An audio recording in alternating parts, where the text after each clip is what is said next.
स्वागत है आज की हमारी थर्ड व्लॉग में। मैं दीदी के घर जा रहा हूँ। अभी मेरा भाई मुझे छोड़ने जा रहा है सेंटर जेल तक। थोड़ी देर वेट करने के बाद फाइनली मैं सेंटर जेल पहुँच जाता हूँ और फिर मैं बस का वेट करने लगता हूँ। और फाइनली थोड़ी देर वेट करने के बाद सेंट्रल जेल से मैं शिमला मऊ पहुँच जाता हूँ। और फाइनली शिमला मऊ पहुँचने के बाद फिर मैं शिमला मऊ से सौरी के लिए निकल देता हूँ क्योंकि और फिर थोड़ी देर वेट करने के बाद मैं फाइनली शिमला मऊ के बस स्टैंड पर पहुंच जाता हूँ। मुझे थोड़ी देर बस का वेट करना पड़ता है और शिमला मऊ में कुछ ऐसी मिठाइयों की दुकान लगी होती है।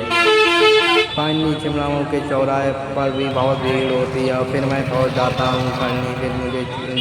फिर मैंने अपने जीजू को फ़ोन कर दिया है, वो अभी मुझे लेने आ रहे हैं। और फाइनली कुछ देर वेट करने के बाद मैं दीदी के घर पहुंच जाता हूं और यहाँ पे भी कुछ ऐसा मौसम हो रखा होता है। और फिर फाइनली दीदी के घर पहुंच जाता हूं और फिर मैं शाम को दीदी के घर से खेत पर घूमने जाता हूं। और फिर शाम को मैं खेत से वापस आने के बाद फाइनली फाइनली थोड़ी देर के बाद शाम हो जाती है और फिर शाम को फाइनली मैं घर पे पहुंच जाता हूं।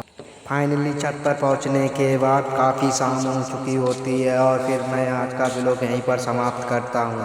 अगला व्लॉग देखने के लिए लाइक एंड फॉलो ज़रूर से कर लें।